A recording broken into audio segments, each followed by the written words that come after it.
Bonjour les enfants, écoutez bien, nous allons vous raconter une histoire merveilleuse. Il était une fois, très, très loin, un désert doré, où le sable était aussi fin que du sucre glace et le soleil aussi brûlant qu'un grille-pain. Dans ce désert, vivaient deux êtres exceptionnels.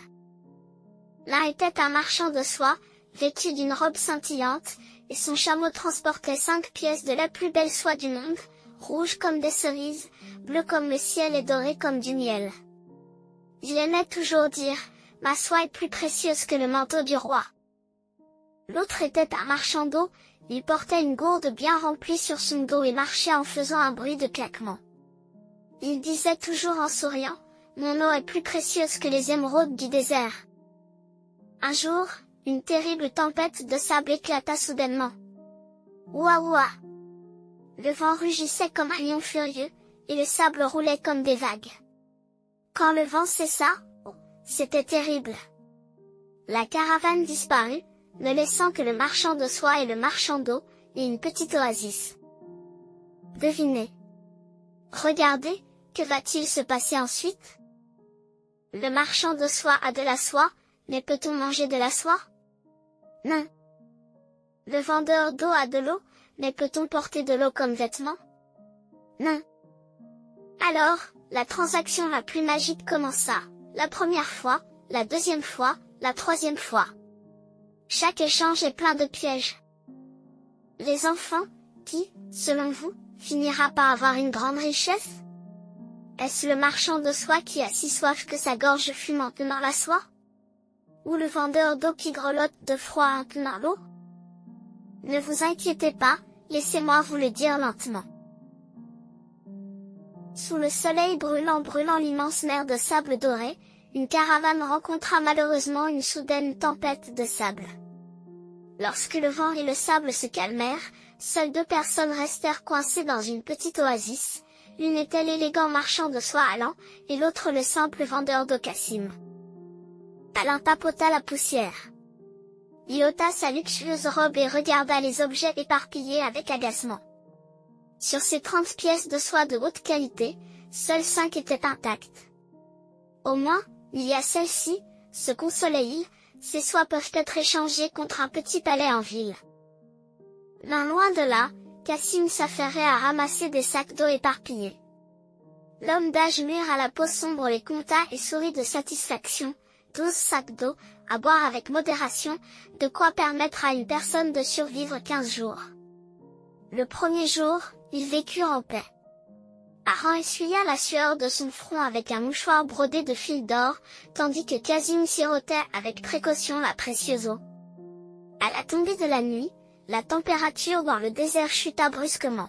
Aran s'enveloppa d'un morceau de soie pour se tenir chaud, tandis que Cassim serrait fermement la gourde dans ses bras pour l'empêcher de geler. Le lendemain, à midi, les lèvres d'Aran étaient déjà gercées. Il s'approcha de Cassim et lui dit d'une voix rauque, « Mon ami, que dirais-tu d'échanger un morceau de soie contre 2 sacs d'eau ?» Les yeux de Cassim s'illuminèrent. En ville, un morceau de soie pouvait valoir plus d'une centaine de sacs d'eau.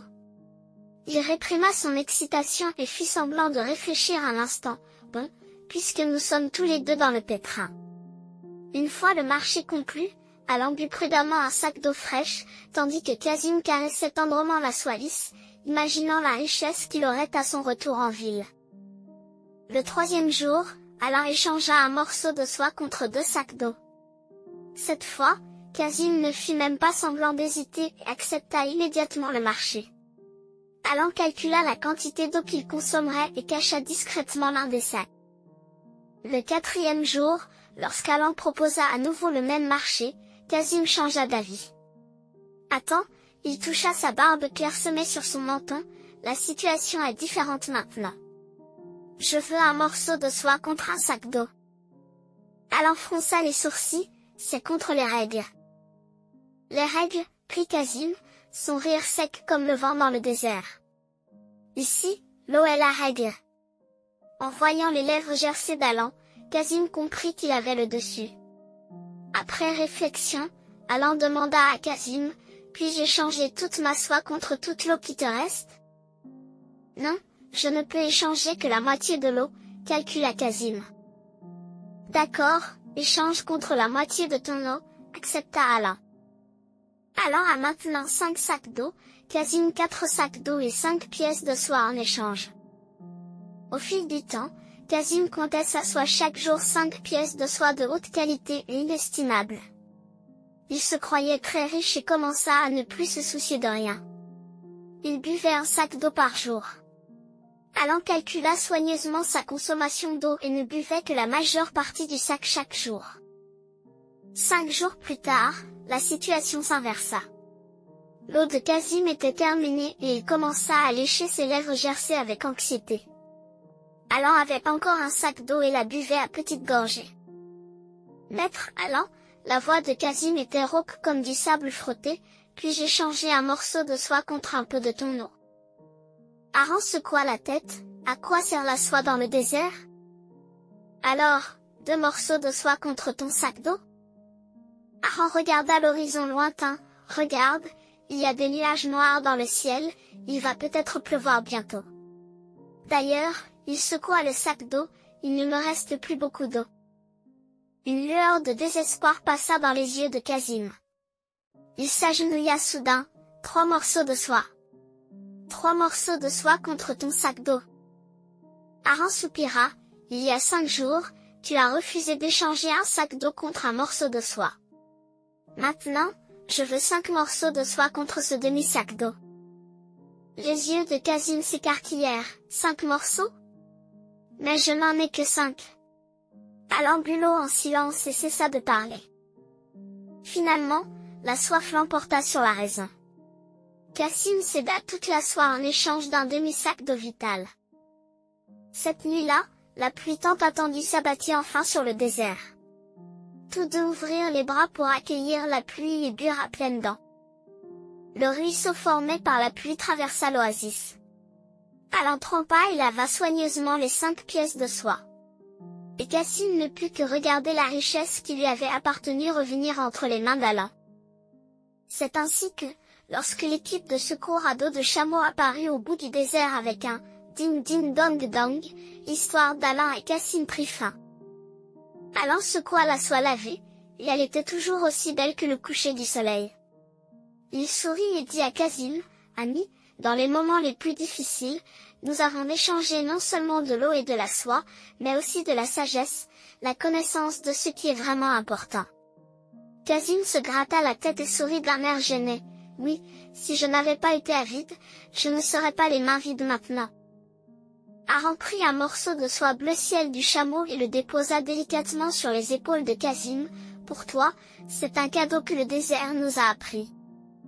Premièrement, vivre est plus important que la richesse. Deuxièmement, partager est plus heureux que monopoliser.